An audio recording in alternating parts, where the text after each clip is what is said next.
Imagine you are sitting in an open-air Jeep. You can't see your hand in front of your face, but you can hear the dry grass crunching, Right, it's just pitch black. pitch black, and you can smell the dust. And, with absolute certainty that a 400-pound apex predator is walking confidently, like just 10 feet away from your seat. I mean, that just completely overrides your nervous system, doesn't it? You are no longer just looking at a landscape. You are acutely, undeniably part of it. And that feeling right there is exactly why we are tossing out our morning itineraries today. Welcome to the deep dive. Glad to be here for this one. Because, for decades, there has been this universal, unspoken rule that dictates everything you do when you travel. Oh, absolutely. The classic schedule. Right. You wake up early, you grab your coffee, you hit the museums and the monuments while the sun is shining, and then, well, when it gets dark, you have dinner and you go to sleep. It's what we're all trained to do. Exactly. But what if the absolute best time to see the world's most famous sights is actually when you can barely see them at all? It is a total inversion of how we are taught to explore. We are so intensely conditioned to associate daylight with discovery. Yeah, if the sun's up, you should be out doing things. Right. But stripping away the sun, it doesn't just change the lighting. It fundamentally rewrites your relationship with a destination. And that is our mission for today's deep dive. We are unpacking a phenomenal May 2026 article by Kiana Brewster, which explores the sudden, just massive explosion of a movement called noctotourism. That's a fascinating term. It really is. Travelers around the globe are taking their daytime schedules, throwing them entirely out the window, avoiding the midday sun, and staying up all night to experience a totally different side of the world. Yeah, and Brewster's piece, it features this brilliant quote from Jo Cox Brown, who is a leading expert in nighttime tourism. She says, "When the sun sets, a different world wakes up." I love that. A different world wakes up. And it is vital to understand that she isn't talking about nightclubs, or bar crawl. Right. This isn't about partying. No, not at all. She is talking about a fundamental shift in a destination's cultural, biological, and psychological identity. Exactly. This isn't just some quirky fad for night owls. No, it is a highly practical, scientifically backed evolution in how we travel. And over the course of this deep dive, we are going to trace this shift. Sounds good. Where do we start? Well, we'll start with the sheer biological necessity of climate-driven urban shifts. Then we'll look at the psychology of how the night redefines massive, crowd-heavy landmarks. Oh, that crowd thing is huge. Totally. And from there, we will explore the bizarre biological extremes of the midnight sun and bioluminescence. And finally, we'll dive into the primal, honestly almost terrifying thrill of that sensory-deprived night safari you mentioned earlier. Okay, let's unpack this, starting with the most immediate practical reason this is happening right now. At the ground level, noctotourism really just comes down to basic human survival against soaring global temperatures. It really does. And the data Brewster presents is sobering. She cites a startling statistic from The Guardian showing that the world's biggest capital cities are now sweltering through 25% more extremely hot days each year than they did back in the 1990s. 25%. That is wild. It's massive. The physical toll of walking across a massive, unshaded, ancient ruin at noon is simply becoming too much for the human body to handle safely. Because nobody wants their core vacation memory to be an IV drip for heat stroke? Definitely not. I mean, if you've ever tried to navigate Rome in July at 1 p.m., you know exactly what we're talking about here. The asphalt is radiating heat, you're sweating through your clothes, and your brain just shuts down. You're just in survival mode. Exactly. So major historical cities are adapting. Instead of sweating through the daytime, you are seeing tourists book after-dark entry to places like the Alhambra in Granada. Which glows beautifully against the night sky, by the way. Oh, I bet. Or they wait until midnight to visit the Trevi Fountain in Rome. Right. And in places that are already famously hot, like Bangkok, this shift goes even deeper. We really have to consider the urban heat island effect here. Remind me, what exactly is that? So cities full of concrete and asphalt, they absorb heat all day and basically act like massive radiators. The night is literally the only time that thermal mass cools down enough to make outdoor socializing comfortable. Ah, okay. That makes sense. Yeah. And Marlon T. Alborn from Get Your Guide points out that in Bangkok, going to bed early because you're exhausted from the daytime heat means you are entirely missing the city's actual heartbeat. Yes, the description of Bangkok after dark in the article is incredible. The smell of grilled meats and noodles wafting through the cooler air.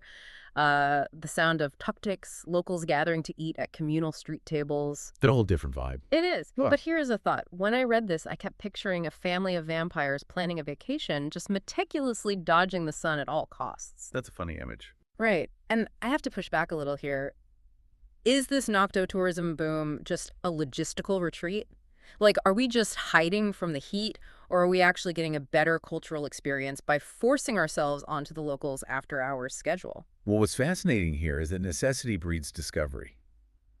The heat might be the initial catalyst that drives people into the night, sure. But what they find once they get there is a much more authentic, communal side of the city. How so? Think about the sociology of daytime tourism. It is highly performative. It is a service industry operating while locals are stuck in their offices. Oh, wow. Yeah, I never really thought about it like that. Right. But when you are sitting at a communal table in Bangkok at 10 p.m., eating grilled meats with people who just finished their work shifts, the entire dynamic shifts. You're actually seeing the real city. You are experiencing the city as it exists for the people who actually live there. You stumble into a cultural richness that daytime tourists completely miss, mainly because they are safely tucked away in air-conditioned hotel rooms. That makes a lot of sense. You're shifting from a consumer of the city to a participant in it. Precisely. So the heat fundamentally changes when we visit these urban centers.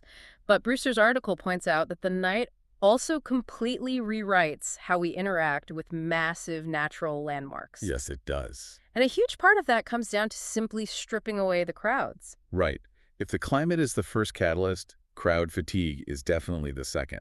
And there's really no better example of this than Niagara Falls. Oh, Niagara is the ultimate tourist gauntlet. 13 million tourists visit Niagara Falls every single year. 13 million. It's staggering. If you go during the day, it's like trying to navigate Times Square. You are mostly just fighting for elbow room to take a selfie. It is loud, chaotic, and just overwhelmingly crowded. Which is why Brewster brings in Dode Grohl. He's the CEO of Seaside Tours. He argues that at night, without the relentless convoy of tour buses and the ambient noise of thousands of people, Niagara undergoes an identity shift. An identity shift. Yeah. It feels, in his words, less like an attraction and more like a place. Less like an attraction and more like a place. I love that. It's very evocative. It sounds like the difference between hearing a song blasted at a crowded stadium with 50,000 screaming fans versus listening to an unplugged acoustic version of that exact same song in your living room. That's a great analogy. The substance is the same, but the vibe is completely different. But let me ask you about the mechanics of this. Does simply turning down the lights and removing the crowds really change the landmark itself, or does it just change our attention span? That's the core of it. If we connect this to the bigger picture, it changes our neurological capacity to process awe. Okay, break that down for me. There is a psychological concept called cognitive load. Daylight, combined with massive crowds, forces a heavy neurological tax on your brain. Because there's so much going on. Exactly. You are constantly scanning your environment. You're dodging strollers, listening to 50 overlapping conversations, worrying about your wallet, trying to find your family members. So your brain is basically in survival-light mode. Survival-light mode, yes. Your brain is so heavily distracted by the social maneuvering of navigating a crowd that it literally inhibits your capacity to feel wonder. Oh, wow. So you can't even appreciate what you're looking at. You can't. But the night strips all of that external stimuli away. The darkness acts like a natural blinder. When you are standing by Niagara Falls in the dark, your cognitive load plummets. Because you can't see the 50,000 other things going on around you. Exactly. You aren't processing threats or generic photo walks. Your brain finally has the bandwidth to simply absorb the raw power of the water. You form a deeply intimate personal memory because your attention isn't fractured 100 different ways. So the darkness isolates the awe. That is fascinating. It really is. But, if the night fundamentally changes our brain's capacity for wonder by removing visual stimuli, what happens when it introduces entirely new visual phenomena? Oh, this is my favorite part. Because the article dives into these incredible destinations where the night behaves in completely bizarre ways. Yes, noctotourism isn't just about the absence of light. It is about how extreme light environments force us to reevaluate our surroundings entirely. Let's talk about bioluminescence first, because I cannot get over this. The article mentions Mosquito Bay in Puerto Rico, where the water literally glows blue when you touch it. It's breathtaking. And Toyama Bay in Japan, which is famously filled with these glowing firefly squid. It looks like magic, but I have to ask you about the actual biology here. What is the mechanism making the ocean light up like a neon sign? It is an incredible evolutionary adaptation, often called the burglar alarm hypothesis. The burglar alarm. Yeah. So, in places like Mosquito Bay, the water is filled with microscopic organisms called dinoflagellates. When the water is disturbed by a kayak paddle, a fish, or even your hand, these organisms experience a mechanical stress. Okay, so they feel the movement. Exactly. And this triggers a chemical reaction inside their single cells between a molecule called luciferin and an enzyme called luciferase, which produces that bright blue flash of light. But why? Like, what does a microscopic organism gain by glowing? Doesn't that just draw attention to it? Well, survival. The prevailing biological theory is that they light up to expose their predators. Wait, really? Yeah. If a small fish is trying to eat the dinoflagellate flashes a bright light, essentially acting as a burglar alarm that attracts a much larger predator to come and eat the small fish. Wow. So that magical glowing kayak tour is actually just you triggering millions of microscopic distress signals. Precisely. You're setting off millions of tiny alarms, Hmm. and it's a phenomenon you literally cannot witness when the sun is up. Okay, so that's extreme biological light. But here's where it gets really interesting, because the article swings to the exact opposite end of the spectrum, the midnight sun. Yes, Norway. Right. If you go to the Arctic summer in Norway, the sun never actually sets. Travelers are out there golfing, cycling, and kayaking around the clock. It's surreal. Imagine taking a marine safari at 2 in the morning. You are out on tranquil waters, whale fins are dancing around the boat, puffins are flying overhead, and the sky is this brilliant, glowing pink at 2 a.m. It sounds made up, but it's real. But wait, how does the human brain even process seeing a sunset at 2 in the morning? Doesn't this completely fry our internal clocks and leave us feeling totally disoriented? It does deeply confuse your circadian rhythm, sure. Mm-hmm. But that disorientation is exactly the point. The human body relies on melatonin, which is essentially a chemical sunset triggered by the master clock in our brain, the suprachiasmatic nucleus. Okay. When it gets dark outside, our brain tells the orchestra to stop playing and we get sleepy. But in the Arctic summer, that signal never comes. So you just have endless energy. You enter this state of suspended, timeless energy. Think about it. We are usually so tightly bound to a biological 9-to-5 sun cycle. Our entire lives, our productivity, our anxiety levels, they're all dictated by the sun rising and setting. When you experience the midnight sun, you are breaking that biological reliance. It forces you into what is essentially an extended golden hour. The lighting that photographers go absolutely crazy for. Exactly. The light is soft, the harsh heat of midday is gone, and because the sun isn't moving the way your brain expects it to, time starts to feel infinite. So you just stop caring what time it is. You stop looking at your watch because your watch no longer matches the sky. You are completely decoupling your travel anxiety from the Earth's rotation. You experience nature entirely on its own bizarre, rule-breaking terms. That sounds incredibly freeing. And for those who want the exact reverse of that, the article mentions dark sky reserves. Yes, true dark skies. Places like Chile's Atacama Desert, New Zealand's a Rocky Mackenzie Reserve, or Death Valley in the U.S., places where the darkness is so profound that the Milky Way looks like a physical, heavy ceiling right above you. Which is an increasingly rare experience, considering over 80% of the global population now lives under light-polluted skies. True darkness has become a luxury commodity. That is wild to think about. True darkness as a luxury. So we've talked about what happens when we manipulate light, or remove crowds, or break our circadian rhythms. But I want to transition to what happens when our primary sense as humans, our vision is essentially taken out of the equation altogether. This is the real deep end of noctitourism. How does the rest of the natural world behave when the lights go out? Right. This is where it moves from a visual or aesthetic shift into a deeply primal sensory experience. And there's nowhere this is more apparent than on an African night safari. I have to admit, I always imagined a night safari was just driving around looking at sleeping animals with a really bright flashlight. It's actually the exact opposite, and Brewster brings in some incredible data on this. According to National Geographic, over 2/3 of African safari mammals are nocturnal. 2/3. If you only go on a daytime safari, you are missing out on 70% of the potential ecosystem activity. That is staggering. I mean, think about the typical daytime safari scene you see in documentaries. Right, very peaceful. The sun is blazing, the elephants are slowly grazing, but the lions, The lions are completely knocked out in the shade under an acacia tree. They look like oversized house cats. Just sleeping the day away. Exactly. But at night, the bush comes alive. We have to look at the evolutionary biology of the African savanna to understand why. Why are so many of these animals nocturnal? It largely comes down to resource partitioning and heat management. Just like the tourists in Rome. Exactly. Hunting requires an immense amount of energy. If an apex predator hunts in the heat of the midday sun, they risk severe dehydration and heat exhaustion. By hunting at night, the air is cooler, they conserve water, and their specialized night vision gives them a massive evolutionary advantage over their prey. So when the sun goes down, you have these incredibly confident apex predators actively on the prowl. It shifts from a zoo-like observation into a highly unpredictable living ecosystem. It really does. And B. Meitner from Migration Tanzania Safari explains the psychological impact of this beautifully.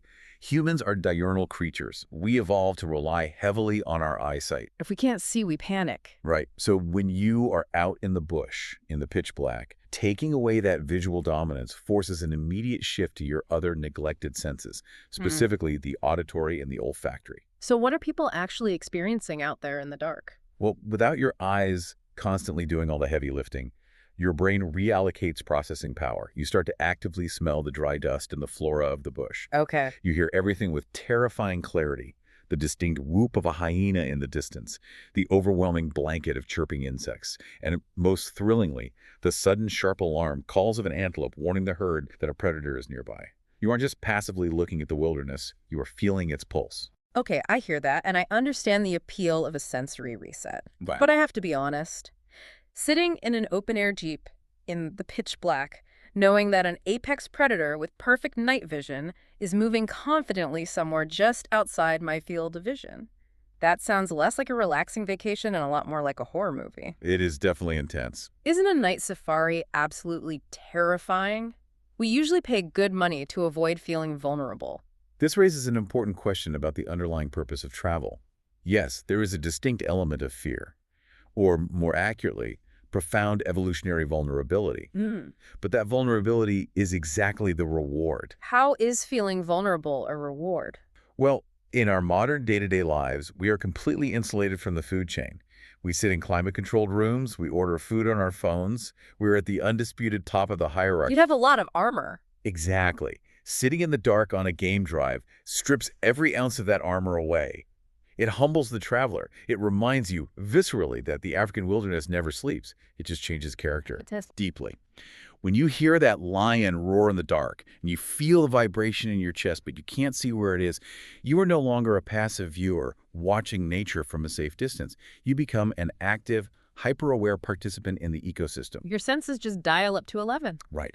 Your senses sharpen to an evolutionary level that modern life rarely requires you to use. That fear transmutes into a deep, primal awe, and that is a travel memory that stays etched in your brain forever. Wow.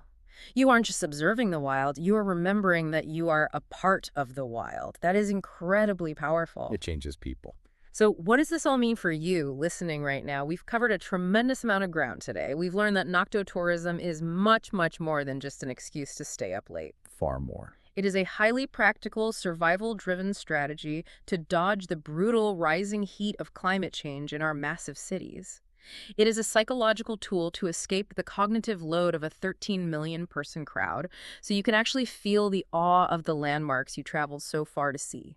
It's about letting the midnight sun override your internal clock, or understanding the biological alarm systems of glowing water. And maybe most importantly, it is about resetting your sensory baseline, stripping away your modern armor, and realizing that 70% of the natural world's action might be happening right outside your window while you're fast asleep. So maybe the next time you book a trip, try setting your alarm for 10 p.m. instead of 6 a.m. It's a great challenge. But, as this trend continues to explode, it does leave us with a fascinating and perhaps slightly troubling thought to ponder. Ooh, what's that? If millions of travelers start shifting their itineraries to the night, seeking out that quiet, intimate magic, will we eventually hit a phenomenon of peak night? Peak night. Yeah. Will the serene 2 a.m. Alhambra or the secluded communal tables in Bangkok or the midnight wildlife safari eventually become just as crowded, loud, and commercialized as the midday rush we are trying so desperately to escape? A whole Right. new kind of rush hour right under the stars, something for you to think about the next time you're standing in the dark. Thank you so much for joining us on this deep dive. Keep looking at the world differently, and we'll see you next time.